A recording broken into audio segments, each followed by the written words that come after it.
Hi everyone, my name is Rose and today I'm going to tell you all about the untold truth of fallen angels. Everyone knows what angels are: wings, halos, and all kind of bright light and grace. Fallen angels started out not so different at all, and there is a lesson to be learned there. The first and often the only fallen angel most people think of is the Christian version of Lucifer, who took on God, fell from heaven, and went on to run a nightclub and consult with LAPD. Well, sarcasm aside, he's definitely not the only one, and different religious traditions even have their own and very different pantheons of fallen angels. They are fascinating glimpse into what mere mortals fear most. And looking at just who fallen angels are and what they do tells us just as much about ourselves as it does about them.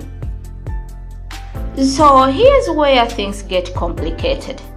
Fallen angels are basically angels that have given up on the good and righteous path and turned to evil.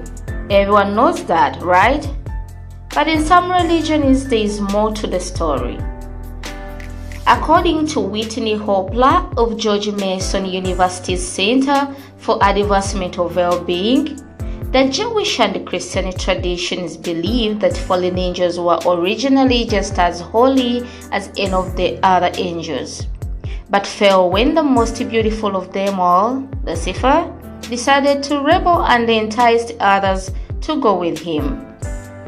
The rebellion and their loss to Michael and his angelic army turned them evil, and a lot of them, about a third of all angels, fell with Lucifer. In Hindu traditions, it's a little different. They believe that the creator god, Brahma, actually made some angelic beings good and some evil from the very beginning. Why? Because it's meant to illustrate the natural order of things and balance in the universe. And fallen angels don't exist in Islam, where traditions say that all angels are good, including the ones tasked with overseeing those whose evil souls who have landed them in hell. They are lording over hell, yes, but they are still doing divine work. There's another explanation for Satan there, too. And it basically says he's not an angel, he's a jinn, a creature made from fire and free will.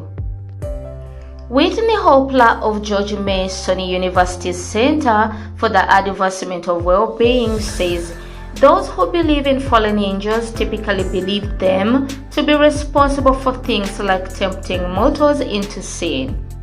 And they are tricky about it, too, sometimes masquerading as good angels as they torment and tempt. How do we know all this? A lot of our knowledge of fallen angels comes from the non-canonical book of Enoch, which was written about 350 BC and was found with the Dead Sea Scrolls. It's pretty heavy stuff too, according to the Biblical Archaeology Society Library.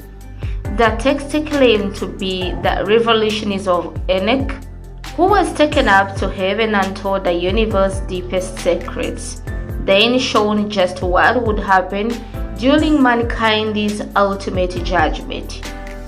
Enoch shows up in other texts, and according to the Gnostic Society Library, there are a ton of stories about him.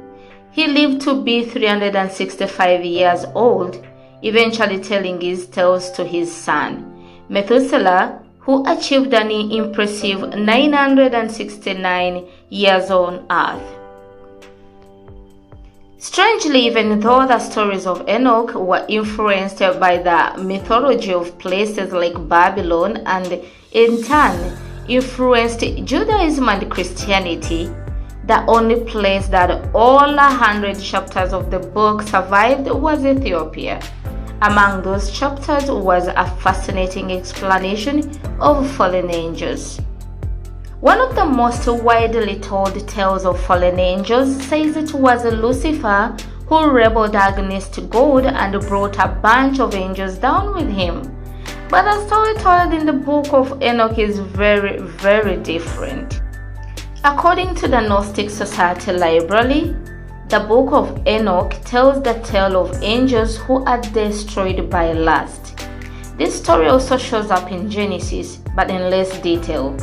Before the Great Flood, angels and humans met and mingled pretty commonly.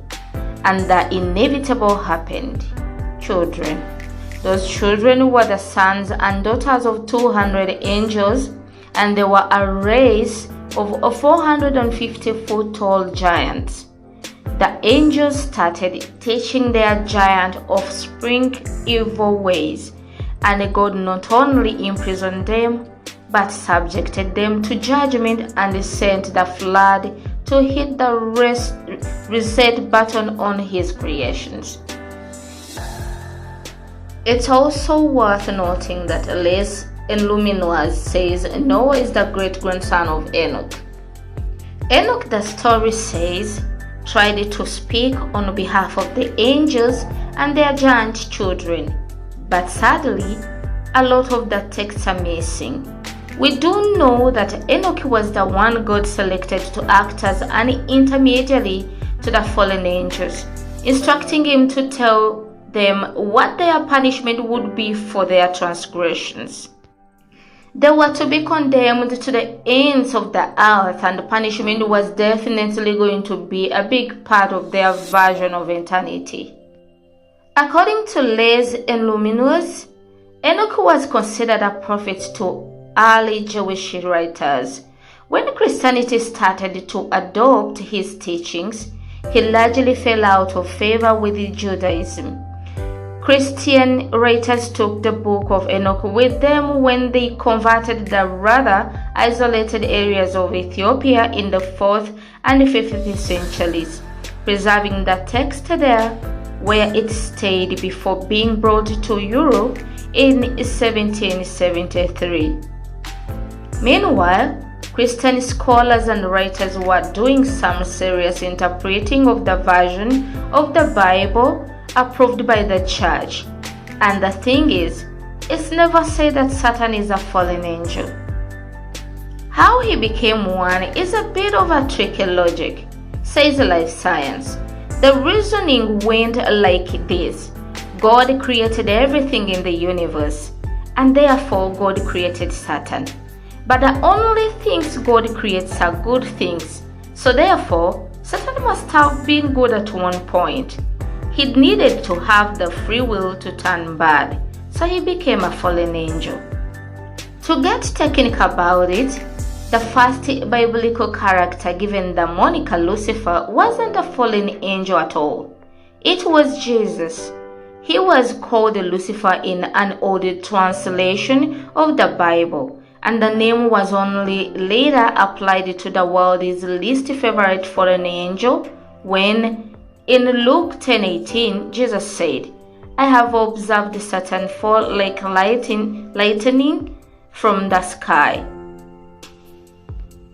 According to the book of Enoch, each of the first of the fallen angels was responsible for teaching mankind something that led them to sin. Take Asbiel. He's the one who gave the evilest of counsel to the holy sons of God and introduced them to the wonders and the baddest evils that came with hooking up with women. Casdeja was the one who brought mankind knowledge about spirits and demons. According to the Gnostic Society Library, the creation of a race of giants, half angels, half human, was said to have been the work of one angel in particular, the lead of the fallen, Shani-Hazar. Other sources cite variations of the name like Sanjaza, but he was the one that led to the ultimate imprisonment of the fallen and the end of the world with a flood. The Book of Giants tells the story of some of his children like Onhwa and Hahwa, but sadly, much of the manuscript has been lost. Perhaps the strangest of all was Penemu, the fallen angel credited with giving mankind something that led to all kinds of evil, the written language. With the writing came the knowledge of destruction, and the writing was supposedly responsible for widespread death and descent into darkness. There is one fallen angel in particular that warrants talking about on his own, and that's Gadriel. According to the book of Enoch, Gadriel was responsible for a lot of trouble on his own, and even though most might not recognize his name, they are familiar with his work. He's the one who's credited with enticing Eve with the forbidden fruit and leading otherwise unsuspecting holy humans down the path of sin in the first place. He's also the one who gave mankind all the weapons of death, along with shields and armor, and he first showed people how to kill each other. That's completely different from the picture many have about just what went down in the Garden of Eden, an act of temptation that's usually credited to Satan in the guise of a snake. But according to the Biblical Theology Society, that absolutely wasn't on anyone's mind when it was first written, mostly because at the time there was no concept of the devil as we think of him today. Personification of the snake started with Enoch and Gadriel, but it took a few centuries before the fallen angel morphed into one much more well-known. Quick description of a fallen angel. There are probably some scrolly faces, bat-like wings, maybe even some horns or cloven hooves. But National Geographic says it wasn't always like that. In early Christian art, fallen angels looked pretty much the same as their holier counterparts. One of the earliest representations of the idea that there were angels and fallen angels opposing each other in a worldly battle is featured in a mosaic in the Basilica of Saint Apollinare Novo in Ravenna, Italy. Jesus is in the middle, and on the other side are an angel in red with some sheep. The sheep are the faithful, and red was originally used to depict the Holy Kingdom. It didn't become associated with brimstone and hellfire until later. On the other hand is a figure thought to be Lucifer or Satan, but he doesn't look very satanic. He stands next to goats instead of sheep, and is wearing blue, which was the color of the damned. The mosaic also suggests fallen angels kept their iconic halos, which were a symbol of power, not holiness. According to the British Library, this image of fallen angels started to morph into something much more grotesque in the Middle Ages, and they were designed to be an evil interpretation of a traditionally angelic form. Still, fallen angels retain the ability to disguise their true form, and that's extremely creepy. If fallen angels started out looking like, well, angels, why do we think of them as horrible, twisted, demonic creatures? The answer, says National Geographic, involved John Milton's Paradise Lost and his depiction of Lucifer. But it's more complicated than that. Milton, who was writing in the 17th century, tapped into what was essentially a pop culture depiction of a fallen angel who wasn't described in the Bible at all. Throughout the Middle Ages, a strange thing started to happen. Creatures from ancient Babylonian text called Lilitu started to take on a new life as these winged seductresses became associated with Adam's first wife, Lilith. At the same time, parallels were drawn between Satan and the ancient Canaanite deity Beelzebub and the ancient Roman half-god, half-man god of nature, Pan. Then, in the 14th century, Dante described Satan as lording over the deepest depth of hell and gave him his bat wings. Milton hopped on board a bit later, when Satan had been transformed from a passive adversary into an active evil, and wrote the descriptions of the fallen angels that we now think of today, existing in adamantine chains and penal fire. The existence of fallen angels has presented theologians with some serious problems. Namely, how could they even exist? Since God created everything, that also meant God had created something evil or with a capacity to be evil, and that just wasn't going to fly with most Christian scholars. The implications of that were terrifying, so there had to be another explanation. Until the 12th century, pride was the typical answer as to why fallen angels fell. But that meant God would have had to create something with a crippling, all-powerful amount of pride, and that didn't fly. So scholars came up with the idea that angels had been created with a natural love that allowed them to love God, themselves, and each other. Part of that love was involuntary, and another part was voluntary. That voluntary love was further divided into the idea of friendship and the idea that some love exists because it makes someone happy. It was further argued that the angel's love of God was the involuntary kind, and all was fine, until that is, one angel realized that he loved God because God made him powerful, and that made it voluntary. Once that angel Lucifer realized how nice it was to love and be loved for selfish pleasure instead of simply for love's sake, well, that's when all the problems started.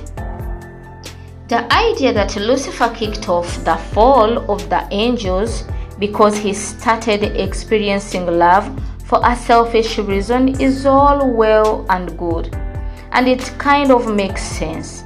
It's another side to the pride coin, but a twisted, dark, selfish love. That's something most people can understand. That may have made it possible for that Lucifer to fall, but what about other angels that went with him? That presented another theological problem because other angels just weren't on the same level as Lucifer, God's most beautiful creation. Scholars thought it was a little unbelievable that lesser angels could possibly love in the same way. So what's up with that? The explanation is actually pretty heartbreaking. The theory developed by thinkers of the Middle Ages says those angels fell not because they hated God, but because they loved Lucifer. God was largely an absent, distant figure after all, and Lucifer was their friend. Rather than condemning themselves to struggle for the acceptance of an unreachable father, perhaps they followed their brother into exile. If you think about it, really think about it, there is nothing in our contemporary version of things that suggests there is really any kind of punishment for the fallen angels that joined Lucifer from his descent from the heavens. Sure, there is a hell, but they are not exactly at the mercy of all the demons there. They are the demons, right? Well, with all that said, what do I think as a person? Well, as a Christian, I believe that as much as I live a righteous life and I I don't break the 10 commandments, I'm good. I don't need to fear no evil, and no Lucifer, and no fallen angel. That's all I have for you today. My name is Rose, and let's meet in the next video. Bye.